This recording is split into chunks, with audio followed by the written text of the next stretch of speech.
بسم الله والحمد لله والصلاة والسلام على رسول الله صلى الله عليه وسلم. اللهم علمنا ما ينفعنا وانفعنا وما علمتنا وزدنا علما. مرحبا بكل ضمن الأفاضل، يا رب الجميع يكونوا بخير.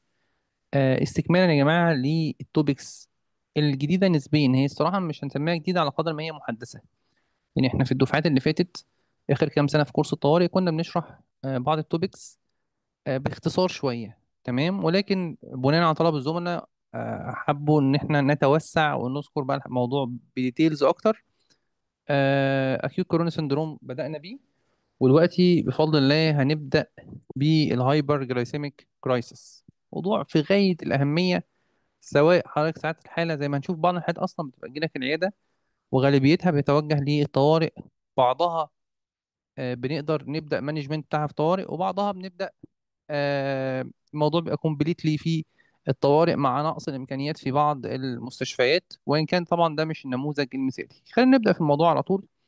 التوبيك يا جماعة مهم جدا، ومن المواضيع اللي بتتذاكر بالكلمة والسطر، يعني كل كلمة تقريبا في التوبيك ده مهمة جدا جدا جدا. تمام، بسم الله الرحمن الرحيم. الهايبر جلايسيميك كرايسيس طبعا احنا نقصد بيها الدي كي اي، ونقصد بيها اتش اتش اس او الهونك زي ما هنشوف ان شاء الله.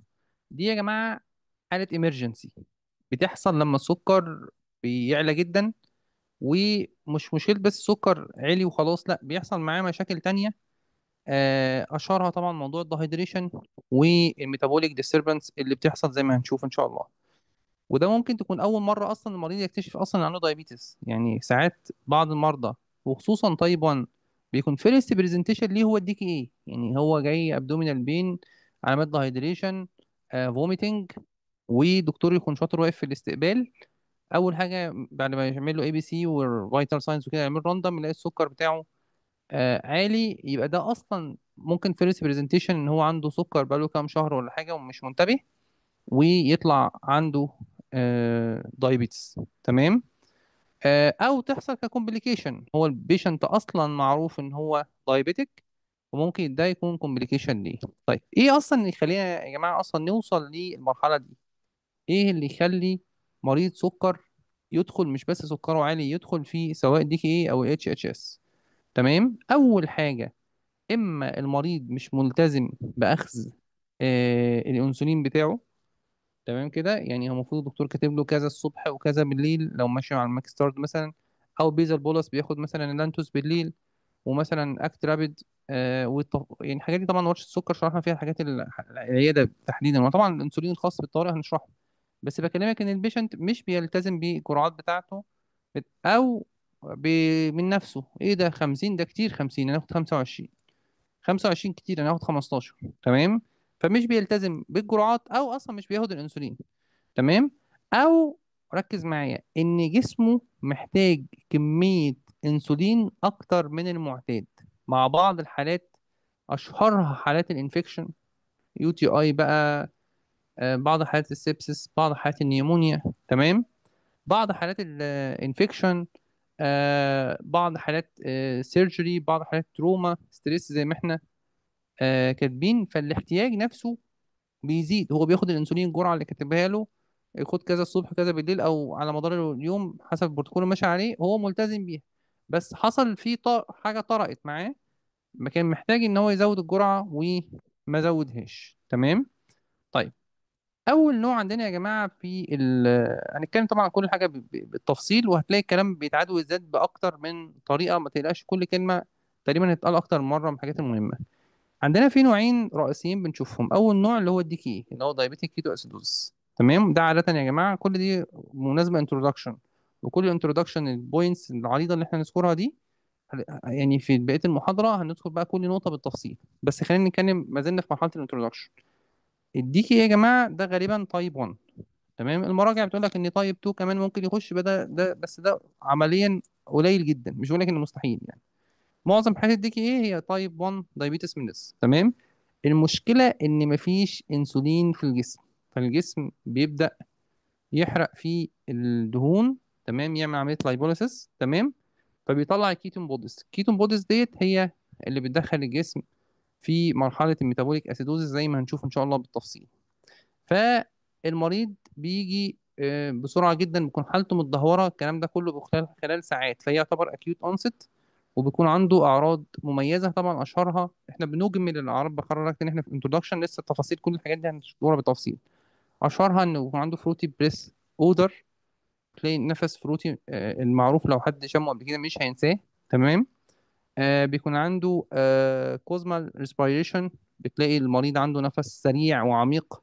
عارف لما يكون حد شايل حاجة تقيلة كده، تمام، بيبقى عنده اللي هو ديب رابid بريسنج. تمام. عادة بيكون عنده ابدومينال بين، وللأسف ساعات بعض الأطفال بتميز بسبب الموضوع ده، عمال ابدومينال بين وفوميتنج. اه ده انت نازلة معوية بقى، عمالين يدوف دانست ويروح هنا دانست دانست، محدش عارف يفكر يعملوا راندم. عشان كده يا جماعة أي حالة أطفال أو حتى أدوليسنس بتلاقي شاب أو شابة 12 15، أو أي حالة الصراحة حتى لو أدلت، بس بقول لك الأولى الأطفال والأدوليسنس، اللي هو بيجي لك عنده ابدومينال بين، عنده فوميتنج، أرجوك اعمل راندم. ارجوك اعمل رندا. تمام. مش كل الحالات الابدومينال بين وفوميتنج بتساوي جاسترونترايتس يعني. تمام. وبيكون عنده كيتونز موجوده في الدم واليورين. وطبعا بنكتشفها في الاستقبال، ان احنا على الاقل بنشوف تحليل اليورين عن طريق الديب ستيك، بنقدر نعرف عن طريق المعمل ان في اسيتون في اليورين ولا لا. وعاده بيحصل نوزيا او فوميتنج مع النوع ده. النوع الثاني ده بنشوفه اكتر في مرضى تايب 2 دايابيتس ميليتس. تمام. اللي هو الهايبر اوزمولار هايبر جلايسيميك ستيت، اللي هي اتش اتش اس، اللي اختصار هايبر اوزمولار هايبر جلايسيميك ستيت. ده اكتر موجود في تايب 2، المرضى التايب 2. وبيجي تدريجي على مدار ايام مش ساعات. يعني ممكن تلاقي السكر بتاع المريض ده بقى هاي يوم واثنين وثلاثة، دايخ شوية، عمال يخش الحمام، ريقه ناشف، يعني مكبر دماغه لحد ما تلاقي الحالة ايه بدأت تتوه، بدأت تدوخ دوخة جامدة. ممكن مع الوقت لو ما اتلحقتش وفي ايه ماشي ممكن تخش في كوما، ان هو فجأة يفقد الوعي وتلاقي جايب الطوارئ متشال. تمام. الموضوع ده ممكن يحصل على مدار ايام، بخلاف الديكي ايه ممكن تحصل على مدار ساعات. الحالة بتيجي وتتدهور عادة في نفس اليوم، يعني خلال ساعات. الأعراض بتاعته بوليديبسيا، بوليوريا، تلاقي عطشان جدا، في تبول زايد عن اللزوم. تمام. دهايدريشن دهايدريشن اكتر حاجه يا دكتور هتموت المرضى بتوع الدي كي اي والاتش اتش اس، هو الدهايدريشن والالكترولايت ديستربنس اللي بيكون عندهم. تمام. بتلاقي بقى ديكريز سكين، بتلاقي تيرجر، بتلاقي لما بتشد الجلد، عارف علامات الدهايدريشن، تاخد فولد كده ولا حاجه، بتلاقي الجلد ما بيرجعش تاني بسهوله. دراي اورال ميوكوزا، ساعات بتلاقي لسانه محجر ناشف زي الحجر. تمام. وعشان البلازما اوزمولاريتي بيعلى جدا، فبالتالي بيظهر على المرضى دول confusion او altered mental status. البلازما اوزمولاريتي بتاعته هنتكلم عن الميكانيزم بتاعها ان شاء الله في الباثوفيسيولوجي. بس مبدئيا الحالة بتبتدي تتوه شوية، او مستوى وعيها يقل، وبعضها اصلا يا دكتور ممكن يدخل في غيبوبة. تمام. تمام.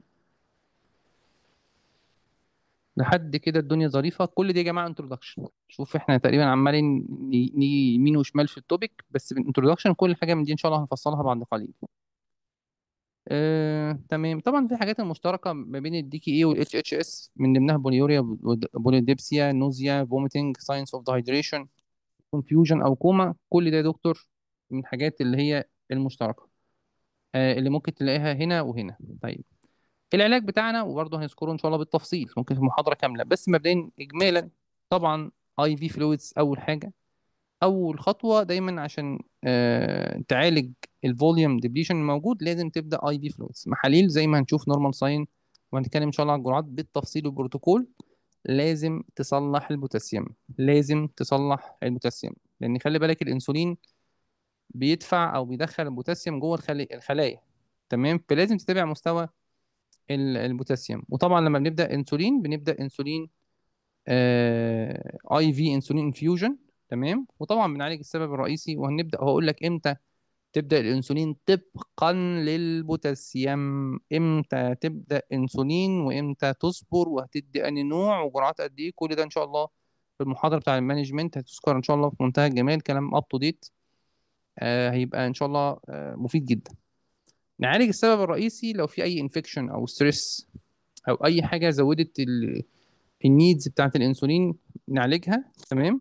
لو المريض عنده سكر عالي بس من غير دي كي اي او اتش اتش اس، ممكن ساعات بيبقى ممكن سكره هاي، بس اطمنا ان هو كذا وكذا دوت بقى، ممكن اعلق له محلول في العياده واتابعه، سوري، اعلق له محلول في الطوارئ واتابعه تاني يوم في العياده، حسب ما هنشوف في الانديكيشنز والتحاليل اللي احنا هنذكرها مع كل نوع. طيب، وطبعا دي كومباريزون بتجمع تقريبا كل الحاجات اللي احنا ذكرناها، ملخص يعني. تمام، اشهرها طبعا موضوع الدي كي اي، الانسولين تقريبا مش موجود، ابسنت، لكن اتش اتش اس بيكون بريزنت بس قليل. تمام، الكيتونز بتبقى موجوده في الدي كي اي، الاتش اتش اس عاده مش موجوده او مينيمال، بس الطبيعي ان احنا نعتبرها ان هي مش موجوده. الباثوجينيسيس هنذكره، ادينا نبذه عنه بس هنذكره ان شاء الله بالتفصيل. ايه تاني، ايه تاني، السيمتومز ذكرناها في المقدمه وهنذكرها ان شاء الله لما نيجي المانجمنت بالتفصيل ان شاء الله. الانديكيشنز برضه يعني الجدول ده يا جماعه ايه، اكنك عاوز لو تذاكر الموضوع بسرعه، يعني حبيت حاطط لك في الاول لو انت عاوز تذاكر الموضوع بسرعه، بس انا حابب ان احنا نتكلم عن الحاجات دي ان شاء الله بالتفصيل. انا بعتبر ده ملخص، خلينا نخش في التفصيل وبعد كده بنرجع للجدول لما تحب تراجع الموضوع. تمام. طيب، تعالوا يا جماعه نتكلم عن الايتيولوجي اوف هايبر جلايسيميك كرايسيس. بص يا دكتور، يعني عشان يحصل هايبر جلايسيميك كرايسيس سواء الدي كي اي او الاتش اتش اس، لازم يكون في خلل كبير في الانسولين حصل. تمام، يعني اما الجسم ما فيهوش انسولين خالص، تمام، زي حالات الدي كي اي زي ما هنذكرها ان شاء الله بالتفصيل، او كميه الانسولين قلت جدا. فانت عندك اول سبب اللي هو الانسولين ديفيشنسي، اللي هو قله او غياب الانسولين. ده يعتبر السبب الكلاسيكي ان صح التعبير في حالات الدي كي اي تحديدا، خاصة مع مرضى تايب 1 دايبيتس ميليتس. تمام.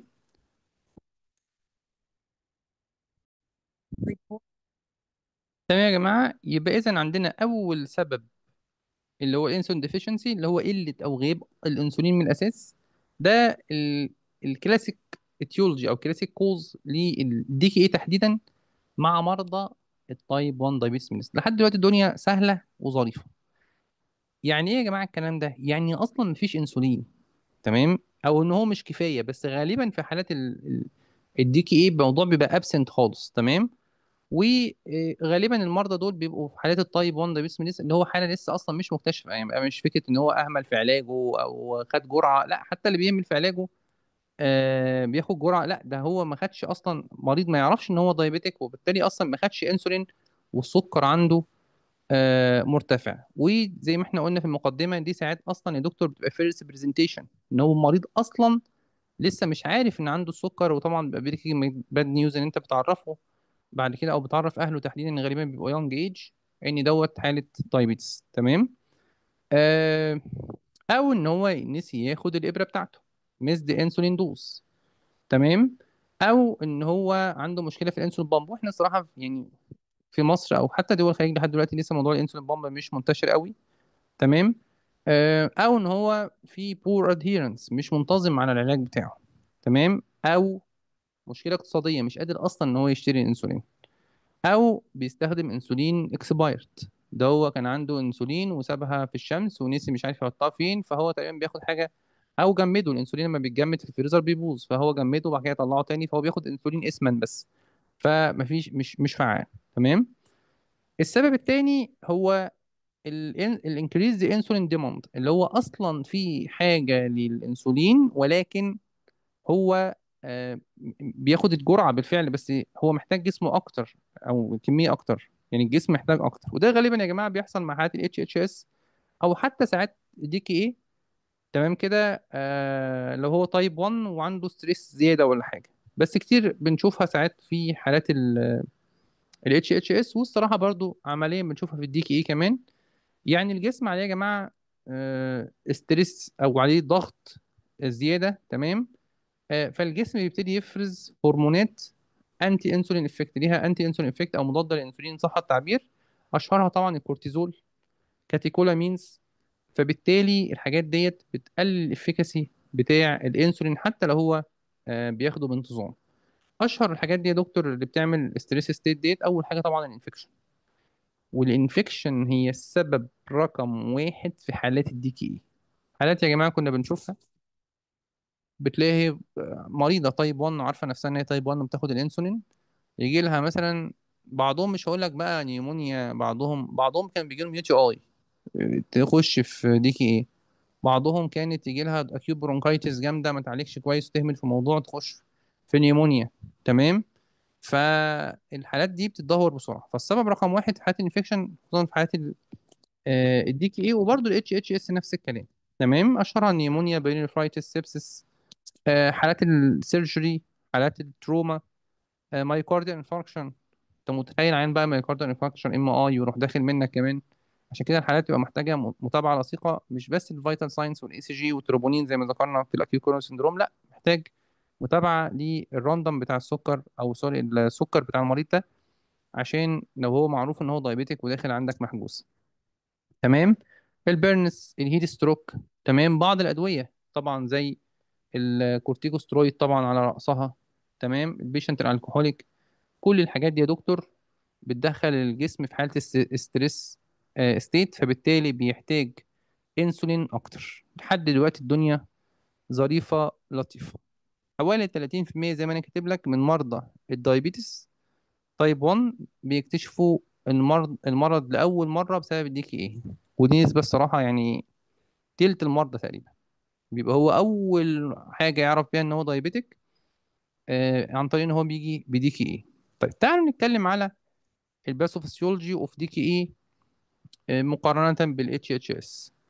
خلينا نفهم الميكانيزم اللي ورا كل حالة ونفككها خطوة خطوة. بالنسبة للدايابيتيك كيتو اسيدوزس، ده غالبا في مرضى تايب 1 دايبيتس. يا دكتور انت عمال تعيد وتزيد، ايوه انتوا فهمتوا المدرسة بتاعتي، انت بتذاكر وبتحفظ معايا في المحاضرة. تمام. المحاضرة دي انا شرحتها في الدفعة القديمة في 10 دقايق. شوف. تمام. اللي هي ايه، كنا هدفنا بس ايه ديفينيشن والفيرست ايد، لا احنا دلوقتي جايين نشرحها بالتفصيل. فدي غالبا بتحصل في تايب 1 دايابيتس ميليتس، ان جسمهم ما فيهوش انسولين خالص. تمام. فالانسولين ديفيشنسي ده طبعا بيدخل الجسم في هايبرجليسيميا. تمام. وطبيعي ان الانسولين يعني بيدخل الجلوكوز جوه الخلايا. تمام كده. فلما مفيش انسولين الجلوكوز يفضل في الدم فيحصل هايبر اوزمولاريتي. بداية الكوارث بقى، او جزء من الكوارث المتعاقبة على الجسم.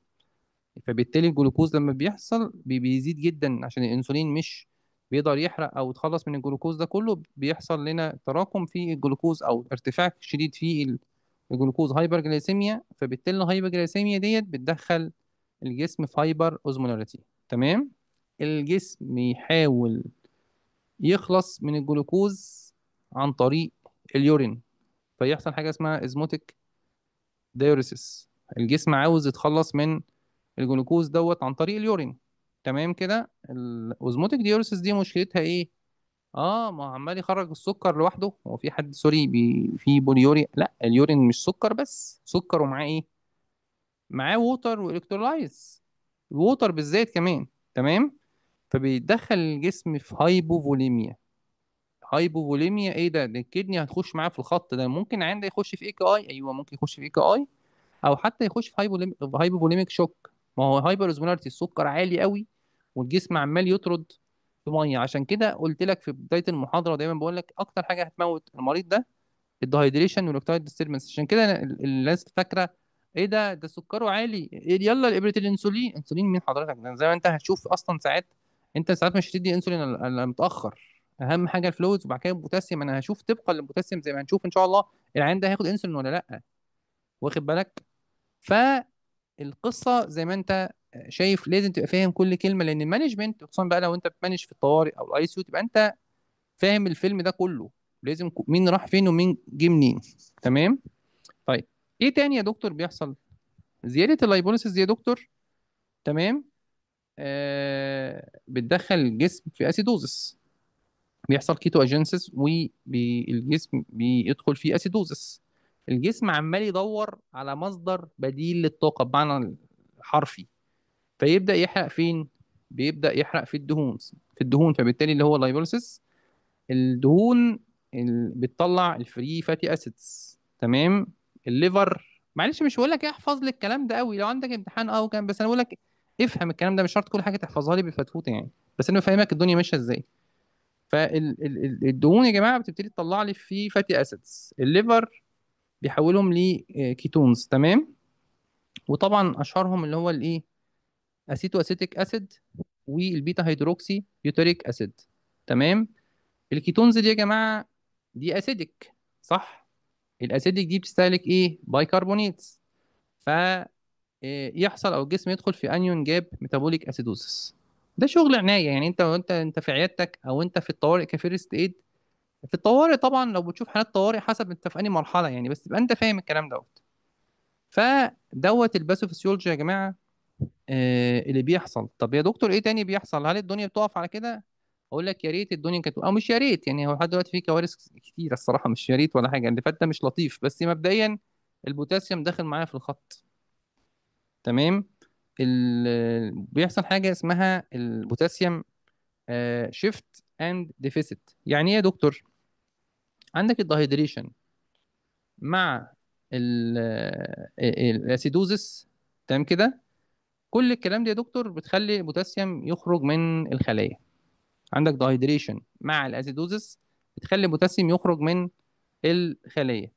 فممكن البوتاسيوم لو عملت تحليل في البدايه يظهر ان هو هاي او نورمال في التحاليل، لكن فعليا الجسم عنده توتال بودي بوتاسيوم ديفيسيت، تمام كده. فلما تبدا الاي في انسولين، ركز معايا في الحته دي، البوتاسيوم بيرجع للخلايا، فيحصل هايبوكاليميا خطيره جدا جدا. يعني معنى كده ان حضرتك قلت لنا من شويه ان كده كده اصلا انا ما ينفعش ابدا انسولين من غير ما اشوف البوتاسيوم. اقول لك ايوه بالظبط، الاي بي فلويدز ما فيش خلاف فيها، وهنتكلم على الدوز بتاعتها بالتفصيل والبروتوكول بتاعها، تمام. لكن اي في فلويد بانسولين من غير ما اشوف البوتاسيوم ما ينفعش، تمام كده. لان لما بتبدا الاي في انسولين، تمام، البوتاسيوم بيرجع للخلايا وبيحصل هايبوكاليميا، ممكن تموت المريض حرفيا يعني، تمام. طيب، فاذا لازم قبل ما نبدا الانسولين انفيوجن لازم نشوف السيرم بوتاسيوم. لو اقل، طبعا هنذكره بالتفصيل بعدين، بس مبدئيا لو انت عندك البوتاسيوم اقل من 3.3 لازم توقف العلاج وابدا تعويض البوتاسيوم الاول، تمام. طيب يا دكتور الباثوفيسيولوجي بتاع الدي كي ايه كده الدنيا اظن لطيفه وظريفه وواضحه. طيب بالنسبه للاتش اتش اس، ده بيحصل غالبا زي ما قلنا 10 مرات في مينلي في مرضى تايب 2 دايابيتس ميليتس، تمام. المريض بيكون عنده شويه انسولين كفايه ان هي تمنع اللايبوليسيس ان هو يحصل، فبالتالي ما يحصلش الفيلم اللي حصل من شويه في الدي كي ايه، ولكن مش كفايه ان هو يدخل الجلوكوز جوه الخلايا، تمام. فهو مبدئيا الحمد لله مفيش كيتونز غالبا، ان شاء الله الحاله ما فيهاش اسيدوزس، لكن في سيفير هايبر جلايسيميا. السيفير هايبر جلايسيميا تعمل اسموتيك او ازموتيك ديوريسيس شديده، تمام. فطبعا دوت ديوريسيس والجسم عمال يتخلص من السكر دوت عن طريق اليورين. هل بيخرج اليورين لوحده؟ قلنا لا، بيخرج معاه الكترولايتس وبيخرج معاه ووتر، فممكن المريض يخش في سيفير دهايدريشن، تمام كده. وممكن السيفير دهايدريشن دي الالكترولايت ديستربنس ديت تدخل المريض في كومبليكيشن او نيورولوجيكال كومبليكيشن كمان زي الكوما، او ان في اول يبدا كونفيوزد او يبقى يخش في كونفيوجن، بعد كده يدخل في سيجرز تلاقيه بيتشنج، واحيانا لو ما تلحقش او الموضوع شديد معاه يدخل في كوما، تمام. طيب اظن كده الدنيا لحد دلوقتي واضحه، ولكن تعالوا طبعا احنا هنا كاتبين الشيرد ساينس وسيمتومز من الدي كي اي والاتش اس، الاتش اتش اس ذكرناها من شويه، مش عاوز اعيدها تاني، تمام. آه تمام، ماشي.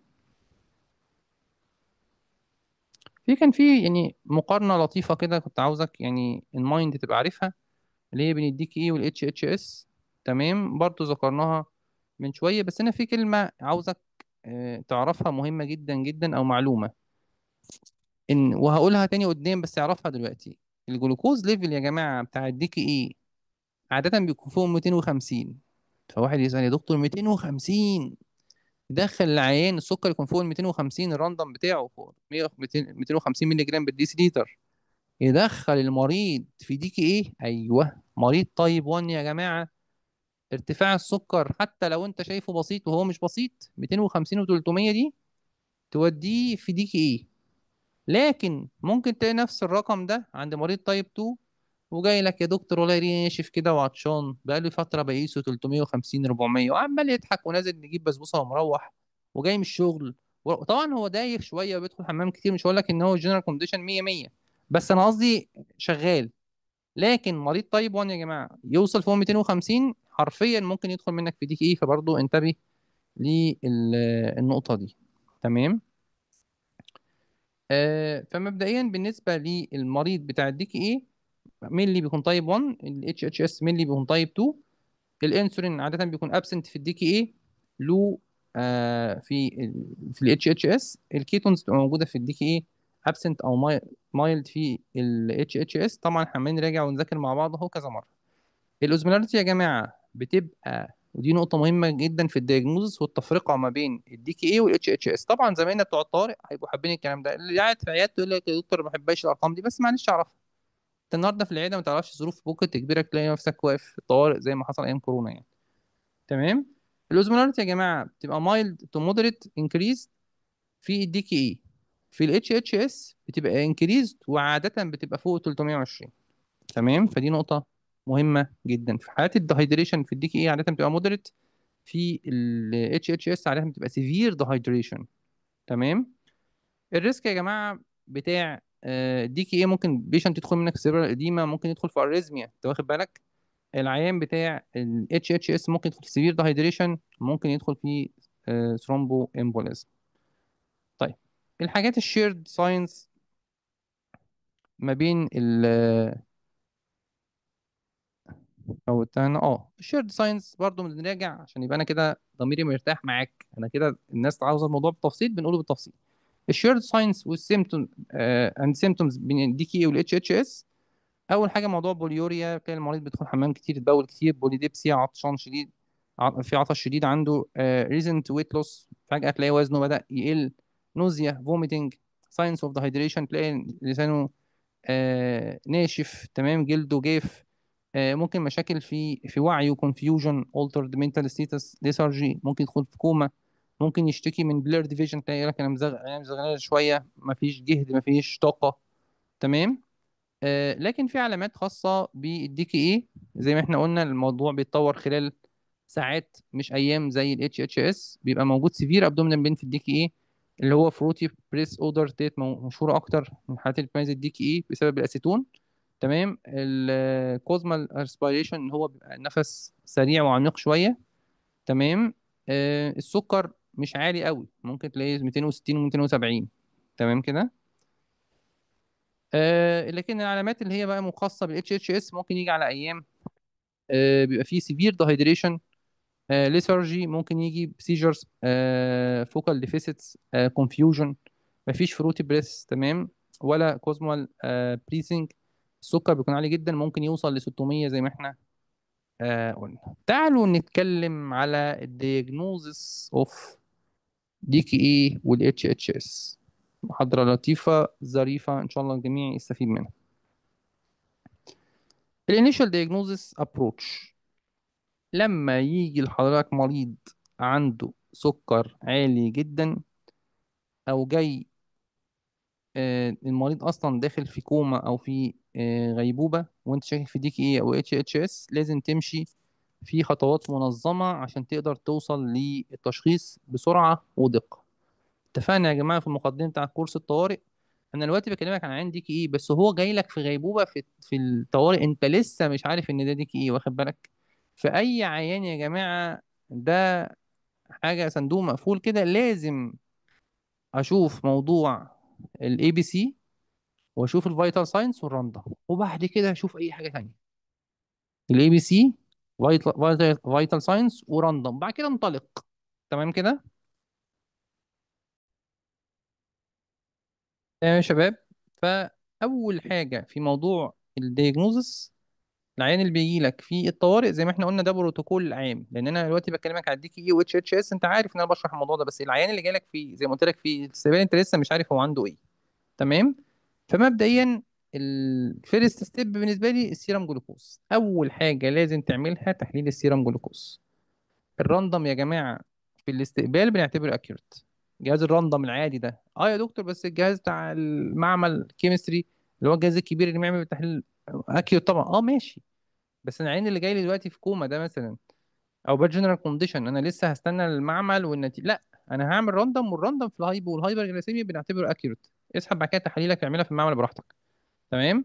فلو هو عالي يا جماعه فوق ال 250 طبعا انا هشتبه في موضوع الدي كي اي، او فوق 600 موضوع بقى احيانا اتش اتش اس. وعلى فكره اتش اتش اس ممكن يجي 500 450، بس انا بكلمك المور كومن يعني. تمام كده. الخطوه الثانيه او ستيب 2، اهم التحاليل اللي هتوجهك بقى انك لازم تعمل بيزك ميتابوليك بانل. شغل بقى ايه الطوارئ الحقيقي وشغل العنايه، لازم تبقى انت فاهم الكلام ده لو انت بتمانج الحاله. لازم بتعمل بي ام بي او البيزك ميتابوليك بانل. دي من اهم التحاليل اللي هتوجهك الدنيا ماشيه ازاي، ومين هيتصلح ومين راح فين ومين جه منين. اول حاجه يا دكتور بايكربونات. لو انت عندك الرقم اقل من 18 يبقى انا مبدئيا الدنيا ماشيه مع ميتابوليك اسيدوزس. تمام كده. الانيون جاب لو عالي، في انيون جاب عندك الرقم معدي عندك 12 او فوق ال 12، فانت كده الجاب ميتابوليك اسيدوزس دي بتشير الى دي كي اي. انت واخد بالك كل رقم ليه دلاله، واخد بالك. الالكترولايتس خاصه الصوديوم والبوتاسيوم لان بيحصل لهم ديستربنس رهيبه، وخصوصا مع الدهيدريشن، وخصوصا لو المريض خد انسولين قبل ما يعمل تحليل البوتاسيوم، ممكن خد انسولين فالدنيا وقعت له بوتاسيوم اكتر. تمام كده.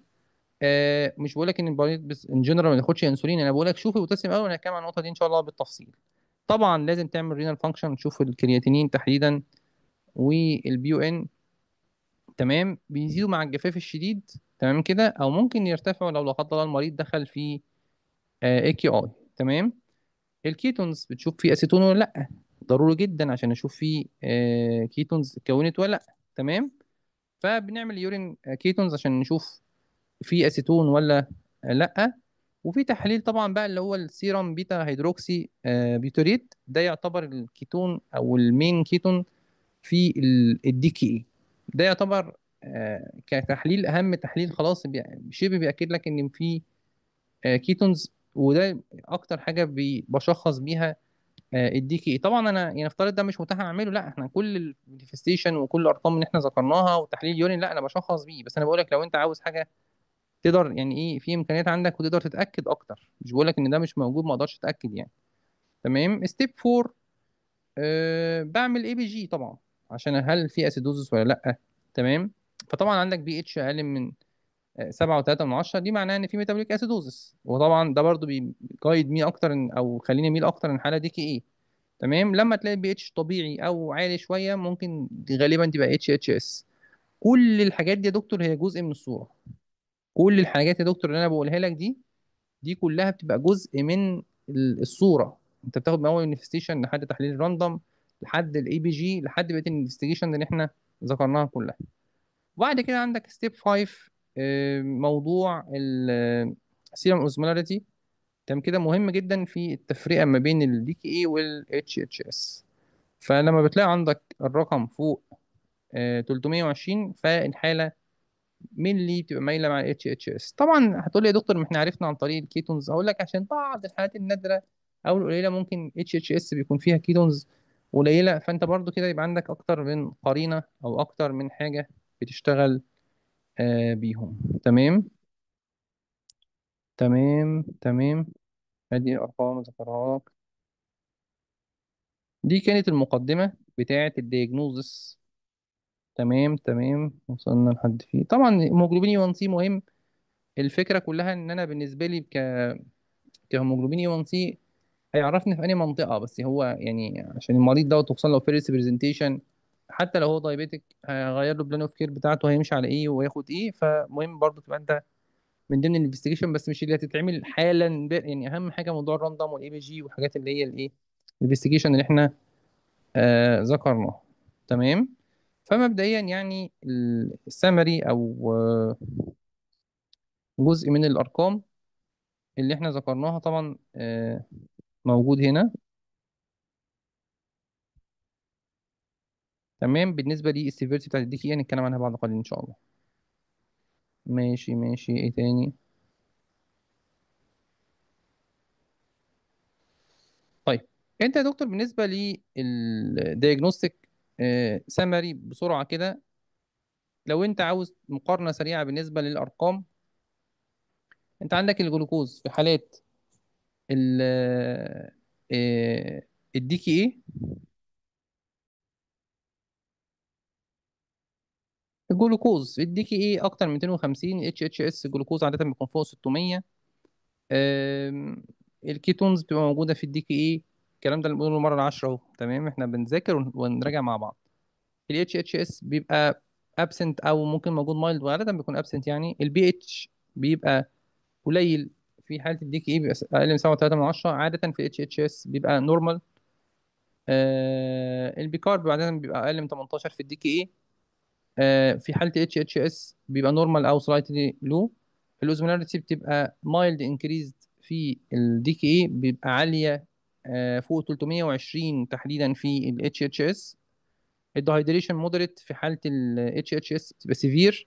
المينتال ستاتس بيبقى فيه ديليريوم او سايكوزس احيانا في حاله السيفير. في حاله الدي كي اي بيبقى فيه سيجرز او كوما في حاله ال HHS. الانيون جاب بتبقى elevated في حاله الدي كي اي، بتبقى نورمال او مايلد elevated في حاله ال HHS. تمام، تعالوا بقى نتكلم على السيفيريتي بتاعه الدي كي اي. طبعا السيفيرتي ديت انت خلاص الحاله عملت لها اي بي سي، انت مش اول ما تخش انت ماشي هتعمل الحاجات دي، بس الفكره كلها انت بقى عاوز تقيم الحاله عندك مايلد ولا مودريت ولا سيفير. مايلد او مودريت او سيفير بناء على كذا حاجه. اول حاجه بناء على البي اتش، رقم اتنين البيكارب، رقم ثلاثة البيتا هيدروكسي بيتوريت، رقم أربعة المينتال ستيتس بتاعت المريض. لو عندك البي اتش ما بين 7.26 و 7.29 بنتكلم في حاله مايلد. وطبعا البيكارب بيبقى عندي من 15 ل 18، والبيتا هيدروكسي بيوتريت بتبقى من 3 ل 6. والبيشنت اليرت وزي الفل وعامل ايه الحمد لله، بس مدروخ شويه تعبان شويه. المودريت بيبقى البي اتش من 7 ل 7 وربع. البيكارب عندك الدنيا واقعه خالص من 10 ل 14. البيتا هيدروكسي بيبقى من 3 ل 6. والمينتال ستاتس عندنا بيبقى البيشنت اما الرت او دراوزي، بدأ الدنيا تقع منه. السيفير بقى لا، البي اتش يا باشا اقل من 7، البيكارب اقل من 10، البيتا هيدروكسي بيتوريت بتبقى اكتر من 6، والعيان بيبقى غالبا كوماتوزد. تمام. ماشي ماشي. طيب خلي بالك يا دكتور في بعض الحالات، ودي بتبقى حالات رخمه الصراحه. يعني هي بتبقى هي معروفه ان هي رخمه، وبتلاقي ممكن تعدي منك او تعدي من النايب اللي شاف الحاله قبلك. اللي هو ايه، عيان بيبقى عنده دي كي ايه بس من غير سكر عالي، يوجلايسيميك دي كي ايه. حاجه منتهى السخافه الصراحه، لانك انت اول حاجه بتعملها بتروح عامل ايه، بتروح عامل الراندوم بتلاقيه كويس، والعيان ده مدروخ، فانت اوتوماتيك تلاقي الديفريشن دايجنوزس بتاعك راح لكذا حته.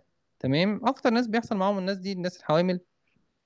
تمام. البيشنت بتاخد سي جي ال 2 انهبيتورز جارديانز وحاجات دي وفوركسيكا والكلام ده. الناس اللي عندها بريزيستنت فوميتنج. تمام. فالناس دي بيبقى اكتر عرضه للايوجلايسيميك دي كي ايه. هتتعرف طبعا عن طريق الاسيتون في اليورين، وهتتعرف عن طريق الانفستيجيشنز اللي احنا ذكرناها منذ قليل. تمام. لكن الراندم نفسه للاسف اللي هو الخيط بتاعي بيكون بايظ، فطبعا بتبقى حاله محتاجه شغل يعني، بس انا بقولها لك من باب العلم. آه تمام تمام. الاوكترايت سونس زي ما احنا ذكرنا. ماشي ماشي. طيب طبعا حاول انت برضو بتدور على على السبب في موضوع look for the stating cause. سواء انت شاكك في انفكشن، في انفستيجيشن زياده يعني، ده الشاكك بما اني بتكلم لسه في الموضوع الدياجنوزس.